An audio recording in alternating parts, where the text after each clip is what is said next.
In June 1989, 24-year-old Terri Maness is found murdered in her townhouse in Wichita, Kansas. Over a week later and over 200 miles away, Joan Butler doesn't show up for work, worrying her friends, family, and coworkers. But when they go to her apartment, she's nowhere to be found. Initially, there's nothing to connect these two cases, but within a week, investigators realize that they could be dealing with a serial killer. This is part 1 of their story.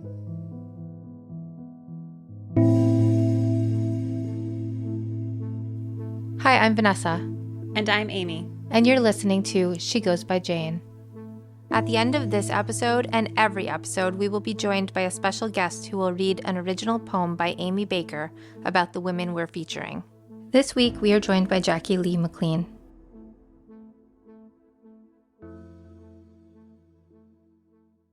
Hi, Vanessa. Hi, Amy. Vanessa, I feel like I need you to brace yourself for this episode. Is that just going to be the thing at the beginning of every episode from now on? Do I say that every episode? I think, so when we started out, you weren't sure what would make me squeamish and what wouldn't, and now you've just realized that pretty much everything does. So I think you've warned me on like the last few. If not on here, like just personally beforehand. Right, it's true. Okay. So maybe our listeners don't hear it, but you do. Okay, so this involves two things. Number one, it is a double episode, which I said in our last one, like, oh, this is so unusual. We don't really do many double episodes. I don't know. Maybe I'm just in a mood. But in fairness, this does involve multiple missing women. Okay. So we're going to touch on the stories of one woman, well, really two women who were murdered and 3 women who are presumed dead but are still missing today. So that's just to prepare you. 3 total? Or 3 total 5? Missing persons. Okay. Yes. But also 2 women. 2 extras? So it's 5 women? Yes. Okay. Okay. And now, to be clear, I don't think we've ever followed a killer's trajectory, so to speak, to sort of frame the episode. It makes the most sense here because this involves basically an explosion of violence in the summer of 1989, and that has really devastating consequences. So it makes the most sense to kind of follow kind of step by step some things that happened with him. So these are all 5 are victims of the same person? Yes, or presumed victims. Yes. Okay. Okay. Okay. So to get started, we're going to refer to this man as R. And he really epitomizes why we work so hard not to highlight perpetrators in this podcast. And first, there's a way in which we remember a killer's name over victims' names in cases of true crime stories. And that's always been our very clear message, right? The second is that for this particular person who has been convicted of some of these acts that we're talking about in this podcast, he gets a lot of messages, particularly from women. He's in prison now, and he's popular amongst people who write to prisoners. This is happening right now. Yes. There are women right now having a crush on this guy. Yes. And sympathy. Maybe sympathy's not the right word, but yeah, I mean, so he's very popular. This popularity amongst people on the outside has informed how he's treated on the inside by other prisoners. So he's gained some like social clout amongst other prisoners for this. And I really don't want to contribute to that in any way. Yeah, right? Let's not. Let's not, right? I will say, if you're interested in learning more specifically about his history, because I know that there are people who are fascinated with that, that's not my... No, I don't think there's anything wrong with interest. like somebody wanting to know about a particular killer. So Right. just don't write like letters. Don't fall in love with them. Don't fall in love with them. But be curious. Right. So if you do have particular curiosity about him or his history or kind of some of the like psychology or kind of those factors, I recommend reading Suddenly Gone by Dan Mitrone. Okay. To be clear, it's like, not necessarily like the best true crime book in the world, but he really covers intensely the trajectory of this man in depth, and he covers things that we're not covering in this podcast. We're a victim-focused podcast, so we're leaving out a lot of details about him, and they are in that book. Okay. And like you said, the psychology of it, which I find fascinating, but you don't really usually care for. No, it's like, you know, at the end of You the don't day, care like, I why. don't care.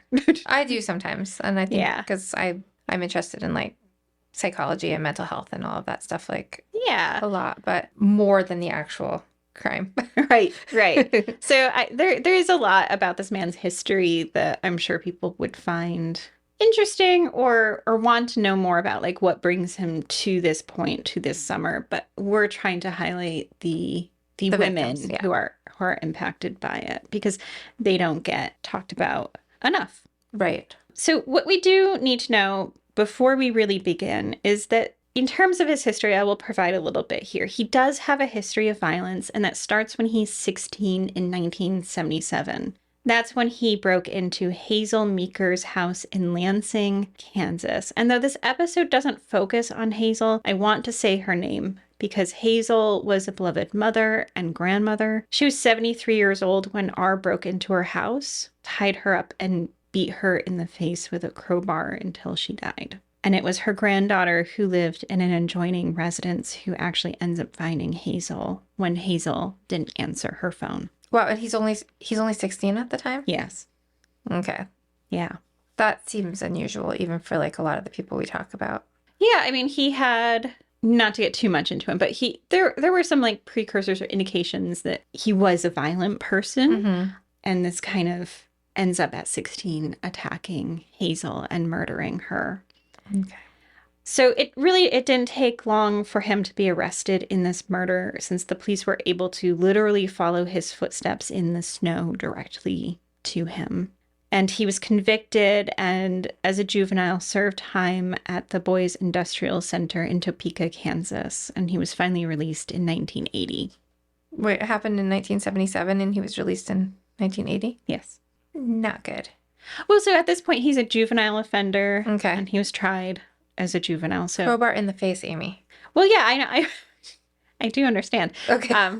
But yes, so I mean, I think there's a lot of thoughts about juvenile offenders and how we can best serve juvenile offenders to make sure they don't reoffend later and kind of shape their lives. And obviously, the Boys didn't work. Industrial Center in Topeka, Kansas was not the answer for him. Because otherwise, we wouldn't be having this discussion today. No. Yeah. So I will say most of the ways that we deal with juvenile offenders is not, like, it doesn't work. And so we should address how we do that in the future. But that's a digression.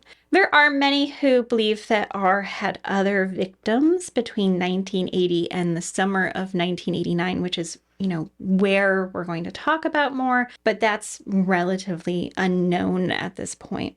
We do know that he was continuously in trouble during those years, mostly for theft, particularly car theft. He liked to steal cars. And we also know that in this time, he starts a painting business in the Kansas area that largely deals with painting interiors at apartment complexes. And I think that's really enough about him to understand kind of where we are and what happens next. So we really begin with Terri Maness's story. In June 1989, 24-year-old Terri lived in the East Lansing area of Wichita, Kansas. She worked as a legal secretary at the law offices of Paul Thomas, who was a former district judge. This enabled her to buy a townhouse, and she had been living there for about 3 months. Now, Terri really seemed like an energetic and friendly go-getter type of person. She had excelled in high school, gone to Butler Community College, and earned her degree before starting at this law firm. There, she was one of several law secretaries, but she was widely known as dependable and upbeat. On the night of June 6, 1989, Terri was walking around her townhouse complex collecting signatures to protest the increase in trash collection rates. Though she hadn't been living there very, very long, she was already secretary of the Townhouse Association. And because many of the residents were frustrated with the increase of rates, it seems that she interacted with quite a few of them before she went back to her own townhouse at 10:30 p.m. There, she worked on a few more tasks before changing into her nightgown. But just as she was getting ready to relax, she heard her neighbor, J.C. Stevenson, come home, and she had been trying to get his signature for a while. So out she goes with her clipboard in hand. And to clarify, we're calling him JC because that's just his name. That is just his name. Yes. Okay. Yes. He is not a criminal. He is, no. Well, or he is not. He is this kind of actually a criminal. member of law enforcement. Okay, nice. Yes. Okay. Okay. And apparently Terri and her family really liked the fact that he lived in this complex of townhouses because of that. Mm-hmm. So JC last saw Terri heading into her apartment at around 11:15 at night.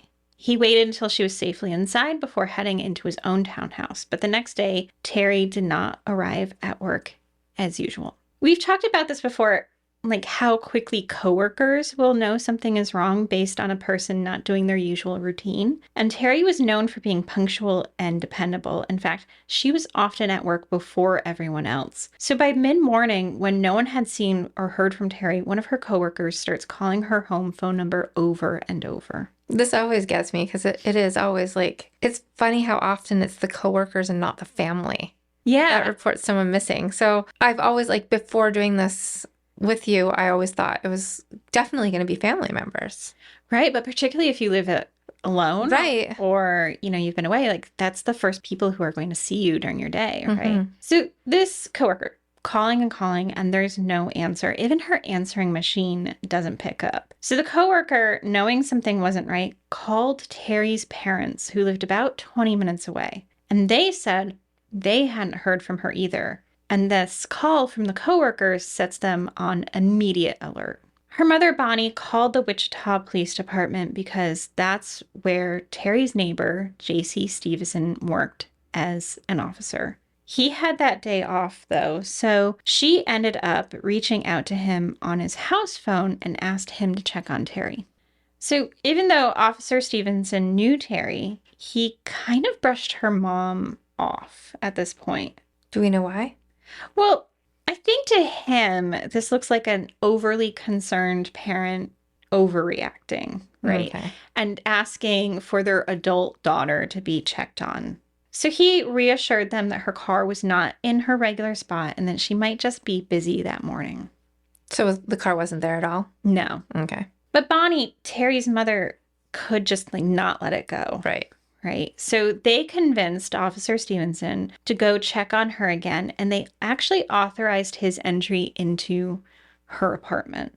Though her doors were locked, she did have sliding glass doors on her patio, and those are notoriously easy to open even when they're locked. So, by the way, if you have a sliding glass door, please use an extra safety lock like a bar to block that.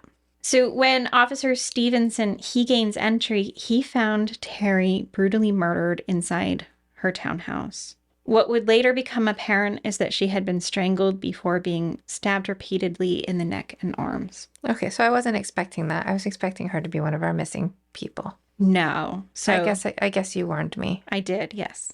Yeah.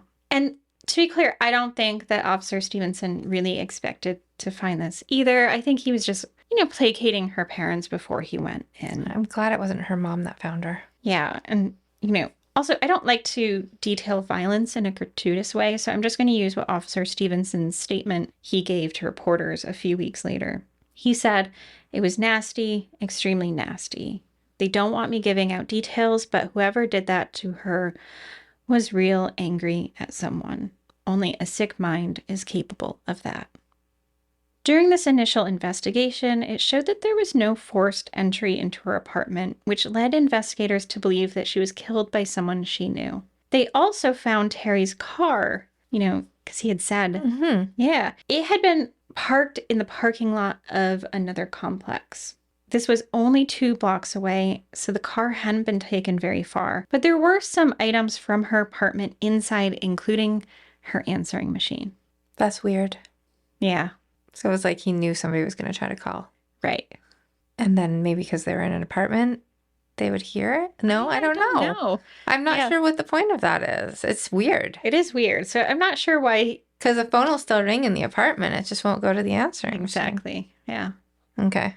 So they collected kind of little evidence as a whole, though they did have one lead, which was that a woman whose car was parked just a few spots away from where Terri's car was found, she reported her license plate was stolen. It had been taken the same night Terri was murdered.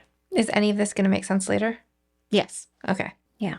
So while the investigation into Terry's murder was happening over 200 miles away in Kansas City, 24-year-old Joan Butler was having a rocky month. It's going to get worse, right? Yes. Okay. Okay. So Joan, because I want to talk a little bit about who she was. Okay. Joan Butler.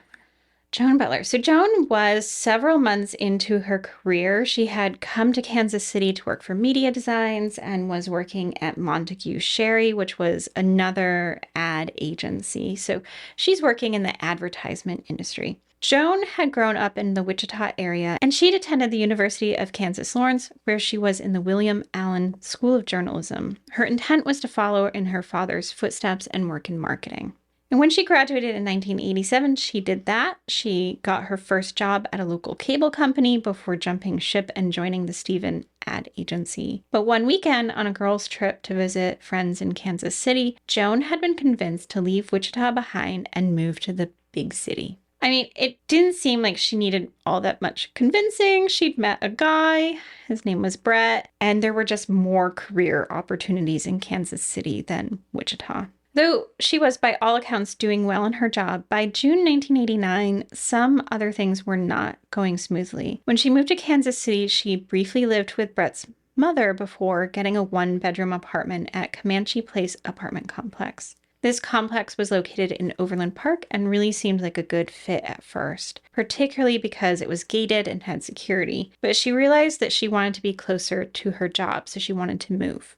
Though she had put a deposit on a new place, she had just learned in June that she wouldn't be able to break her lease at Comanche Place, and her only option was to continue paying rent on both places until she could find a tenant to take over her lease at Comanche Park. She had also ended things with Brett and was dating around, but nothing seriously, and she began working at Better Cheddar, a restaurant, part-time as a waitress. In news reports, her father said it was to earn extra money, but in his book, Dan Mitrione said it was because she wanted to fill her time a bit more. But on Sunday, June 11th, so this is 5 days after Terri was murdered, Joan was heading to work at Better Cheddar when she stopped at a red light and was rear-ended. Joan was injured in the accident with bruises and some cuts to her face, and her car was damaged. I promise this plays out. It would need extensive repairs. So the next day, June 12th, she went and picked up a rental car from Enterprise. It was a new Chevy Corsica. Am I supposed to remember the Chevy Corsica part? Yes. Okay. Which, by the way, was one of my husband's cars was a Chevy Corsica. It was teal. But Joan's was burgundy. Okay. By that weekend, she learned that her car was going to be totaled. So this is really upsetting. You know, things just aren't going smoothly for her. Also, a lot of it involves like money, right? How old is Joan? She's 24. Okay. Yeah. Oh, wasn't Terri also 24? Yeah. Wow. Okay. So she's upset, but she runs into her friend Celeste at the gym, and Celeste suggests that the best way to go over her rough week was if they went out dancing that Saturday night. We'll be back in a moment.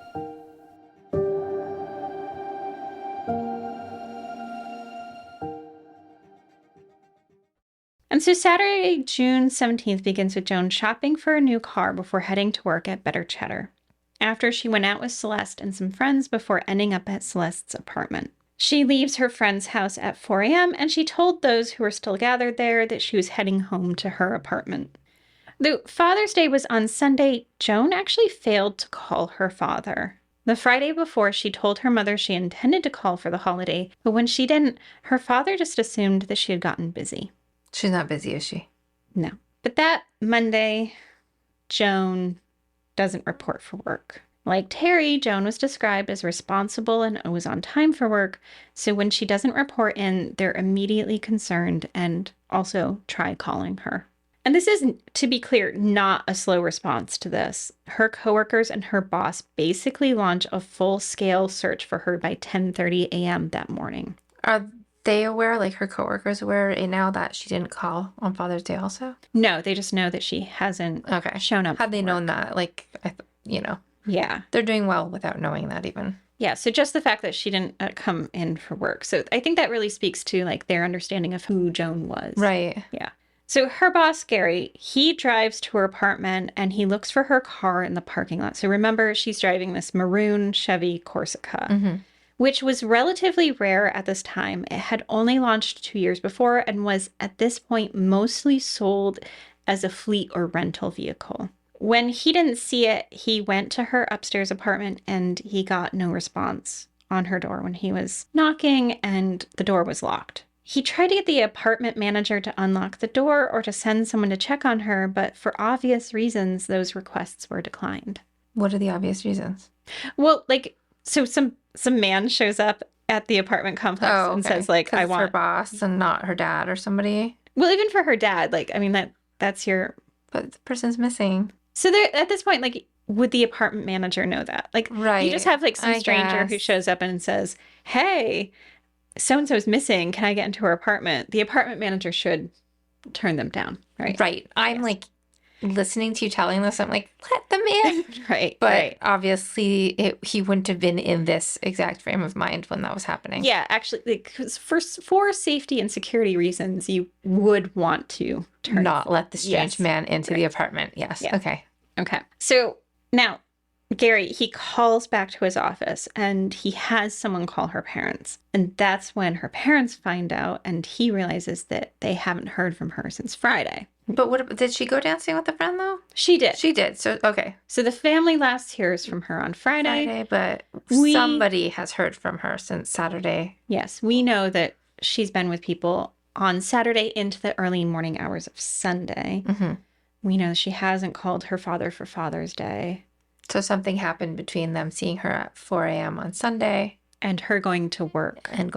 On the Monday, yeah. Now, Gary, he calls Enterprise, which is the rental company that Joan was using for the car. His thought was that they would possibly know if there was an accident or an issue Joan was having regarding her rental car. And the Corsica is not in the parking lot. So he calls them, but this is a dead end as well. They've got no information. But alerted to the possibility that something was wrong, Joan's parents start calling everyone they know to see if they've heard anything. Gary, meanwhile, he'd gotten Joan's contact list from her personnel file, and he was doing the same, so they're calling everyone. It's pretty clear everyone was alarmed, everyone except the apartment manager. Mm-hmm. But the apartment manager was actually finally persuaded to enter the apartment himself. And when he did, he said everything was in order and she just wasn't home. Next, her parents tried to report her missing to the Overland Park Police Department, but the department wouldn't take a missing persons report for two reasons. One, they said that Joan's parents would actually have to do so in person, and they were still almost 3 hours away in Wichita. Second, the department wanted them to wait 24 hours. I'm assuming they're starting the clock that morning when she didn't arrive at work. Why are we waiting 24 hours? The 24-hour thing is one of my major missing persons pet peeves. The idea of 24 hours of wait time is really one of those things that's been said so often that people believe it, and that includes law enforcement. You can definitely report someone sooner than that, although states have different thoughts on the specifics here. I will say the categories of people hardest to report are, as we've seen, teenagers who are considered runaways and adults when there's no indication of foul play or kidnapping. But you can report someone missing before 24 hours. So her parents totally could have done that. Also, isn't that first 24 hours when you would find somebody still alive? Right. I mean, it's hilarious because I always think of the show 48 Hours, which is in the first 48 hours, most crimes are solved. And if you don't solve them in that time, then the chances of them being solved decrease. So you cut off a full day there. I never put it together. That's what that means, the 48 hours? Yeah, well, the first 48, yeah. Mm-hmm. Okay. Yeah. I've never connected that with the show name. Yeah. But I didn't know if you were getting confused with that show 24. Oh, no, that's so I had a lot of thoughts happening for a minute. No. Okay. So at this point, Overland Park does the bare minimum, which is they say they're going to take down Joan's information. Meanwhile, her parents call Joan's next door neighbor, Deborah, and they convince her to check on the apartment. And she enlists the help of Joan's downstairs neighbor. And basically, one of them squirrels himself into Joan's open kitchen window and into her apartment. And then he kind of walks through and lets his girlfriend and Deborah in the front door. Okay. Now, the landlord already said that everything was fine, right? Yeah. And so the parents are like, could someone else go and check?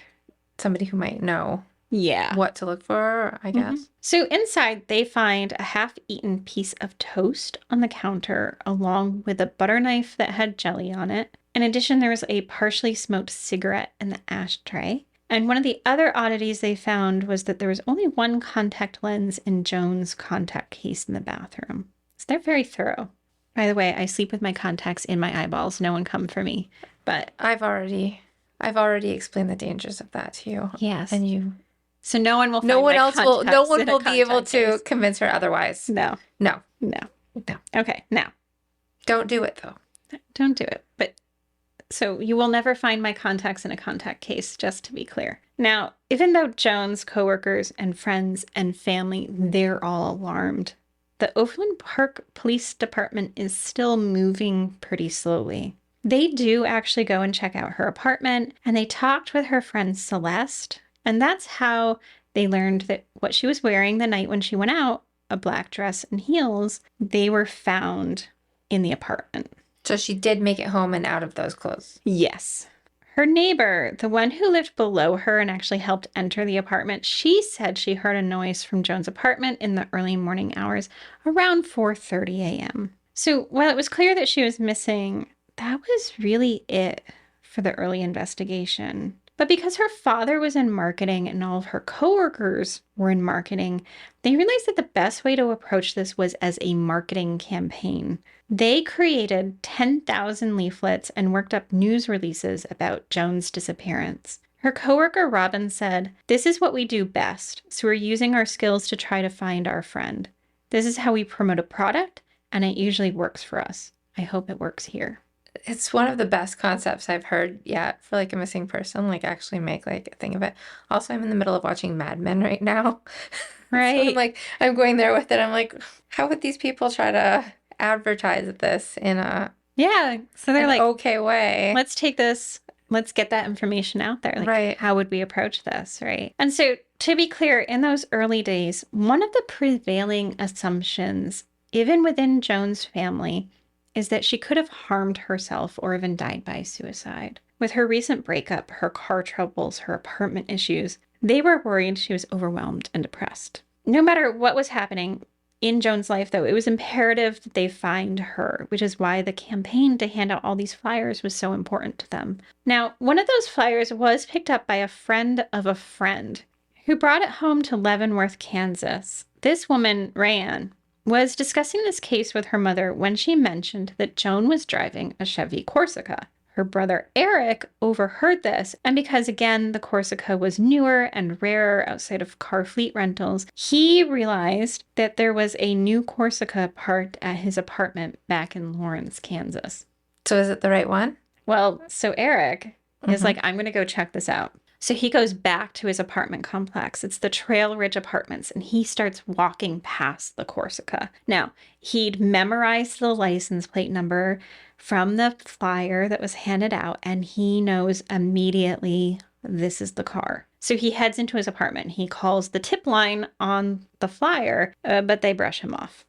Oh, no. But also... So Amy, reading books, typically doesn't like it when things come together too easily or too neatly. And this did. This can happen in real life. This is a real life example of things neatly coming together. Rayanne is just a friend of a friend bringing home this thing. Her brother is putting pieces together. I mean, he's getting ignored, but he's doing the right thing. And it is a complete...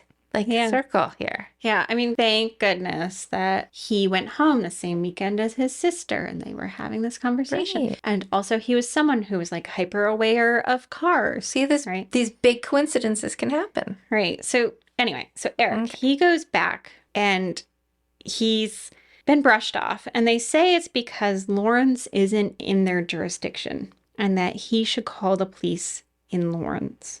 Okay.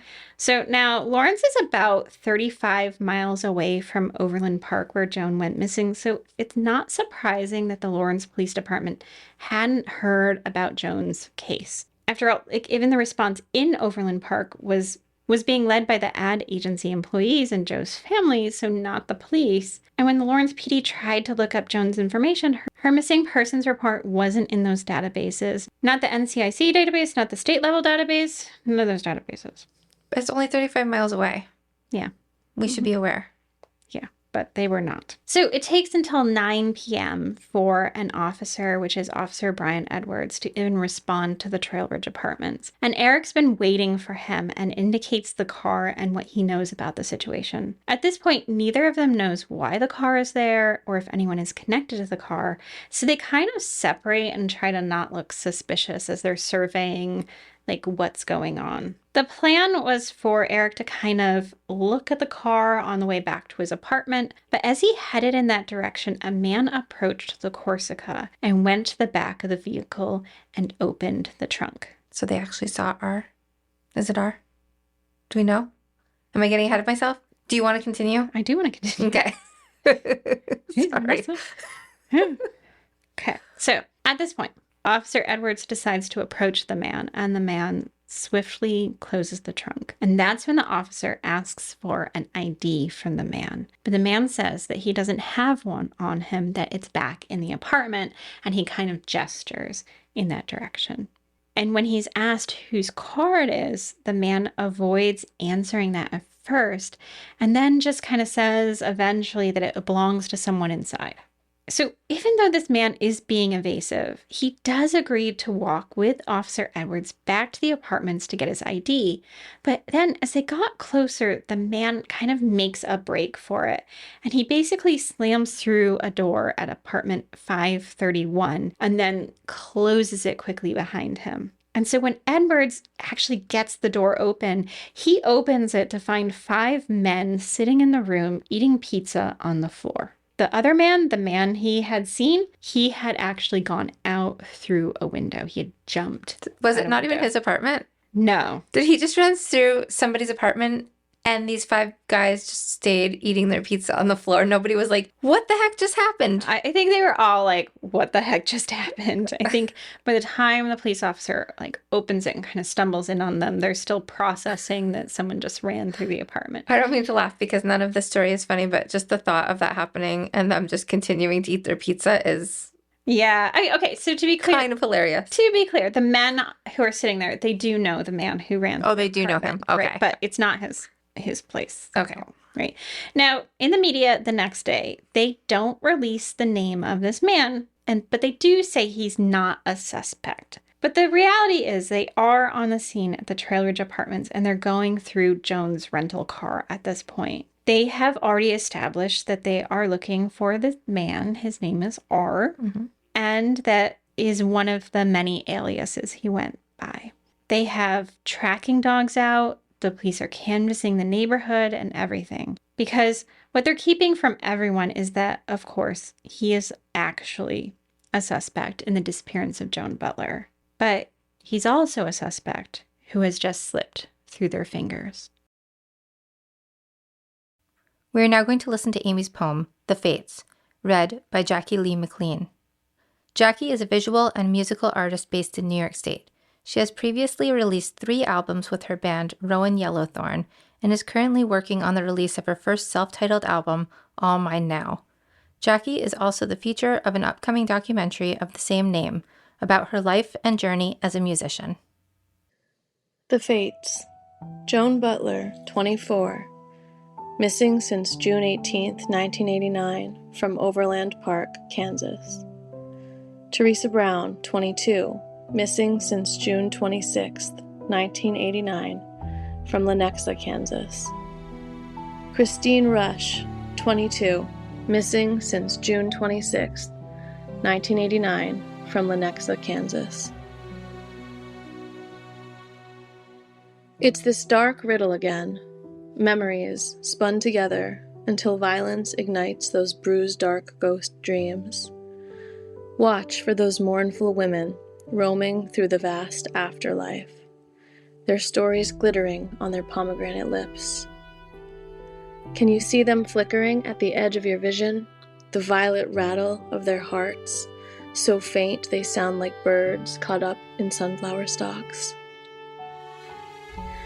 We keep looking for taillights weaving through the night as though we could crawl across the distance to see the stranger there, his hands on the wheel as the car idles alongside a meadow.